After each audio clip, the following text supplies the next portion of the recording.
there's like a big green, it's like a really big porta potty, but you have to pay to get in, and that's for the homeless. Either pay 50 cents, go to the bathroom, or go in the bushes that are just right over there, and get arrested. So, for me, that was just a really good lesson. Okay, well, on the gospel about the wheat and the enemy that planted it, well, what I talked about in our group time was that the weeds, you couldn't live without one or the other. You couldn't live without evil. You couldn't live without kindness, because if you pulled up one of them, you pulled up the other. So you kill one, you kill the other, and it has to be a balance.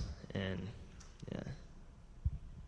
Adding to the weed thing, we also learned, we had been reading stories from someone who was homeless for 5 months, right? Mm-hmm. And the guy went further into the scriptures and found out what kind of weed it was.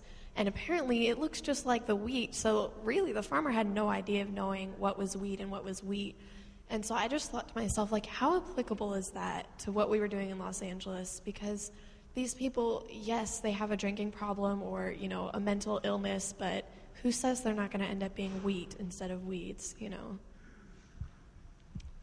Romans really stuck out to me. It was almost moving when it said, co-heirs with Christ.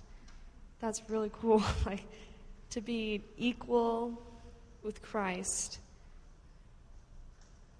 is awesome. And it said, we suffer, but don't focus on that. Just revel in his glory. And when you get to heaven, it's all going to be okay, not showering 5 days or not listening to the iPods or the cell phones. It's okay, because suffering, it's what Christ did for us, even more so. And, he turned out fine. He's sitting next to God. I think that's a pretty cool thing. So I really took that to heart, that, it's okay to suffer because you're going to get through it. Everyone loves you. And that meant so, so much to me. Awesome. We can't just single out like one way that we saw God, because we saw God in many, many ways this week. But when you look back on your week, what's something you just went, wow, God, you are so there in that moment? And you can pass until... I know John said before that the kids at Alexandria House would come back from their weekend and talk about the different ways that their parents abused them, and it was heartbreaking to hear these little kids tell you that they were being hurt and nobody could stop it, But then, we would have a story and then go outside, and as soon as we got out on that grass, they were like running around. We did Duck Duck Goose for like 2 hours straight. They never stopped. And there were multiple piggyback rides and basketball, and it is just, how could God not be there? How could he not be keeping those kids so happy and full of life and overcoming what they have to deal with every day at home, of all the places? So that was where I found God the most, was in those little kids. Okay, serving at Midnight Mission, after when we had to clean up, I decided, hey, I'm going to mop this time. And do not be fooled, it is an art form. You have to have the right rhythm and the right big strokes. And one guy, who everyone nicknamed Smokey, he was a resident there, sang the entire time. And he would sing, old people music. And,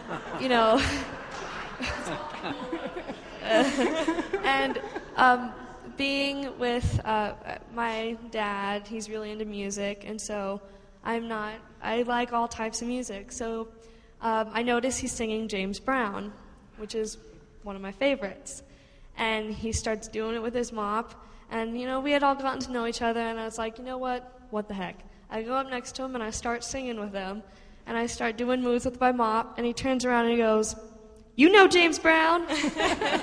"What is this?" And that was so much fun. And Disneyland was a lot of fun because we went to Disneyland on the last day, but that was the most memorable, most fun moment I had the entire trip. Because there was no laughing at me because I was singing and dancing. It was, oh, you're cool, That was definitely a God moment.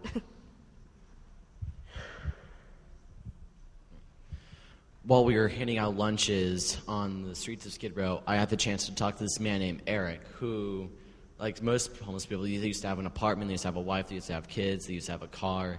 And then he got addicted to PCP, and he lost it all. And he had been living on the streets for about a year up until that day. And he told me for about the first year, he would just lie on the ground, not wanting to get up, because he didn't really see a point in getting up. But then he went to church one day, and then he realized no matter what, you always have, like I said before, someone's always watching your back, and that gave him the motivation to wake up for those 6 months. And for me, that was kind of that was touching, relating back to the Psalms. No matter what, God's always with you, even if you wake up and you go through hell, and it was amazing. So the way I really saw God this week is a sense of family with all 18 people who went on this trip.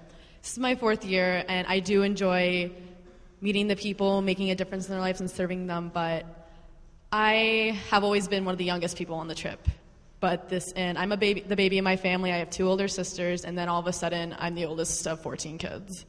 And it was just nice because I just wanted to step back and see what they can do and just listen to them. They're amazing. I know when I leave for school that they're going to keep doing this even if I can't come with them, even though I'm really going to try.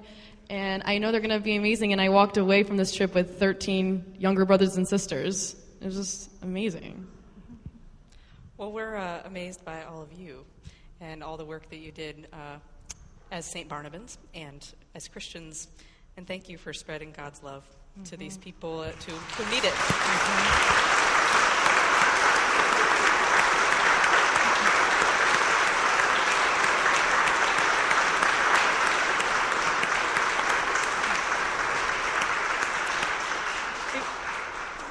One quick thing. It's really a privilege to be around young people who are really inspired.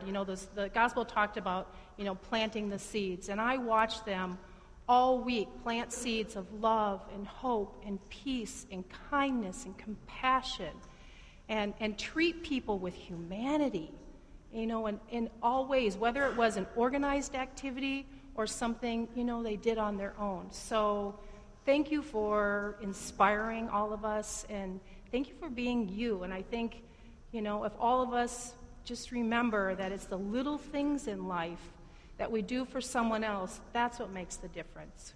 So and all God's people said, wait. Oh. And thank you, Kate, Oh, you're for welcome. being the youth minister who You're teaches welcome. them.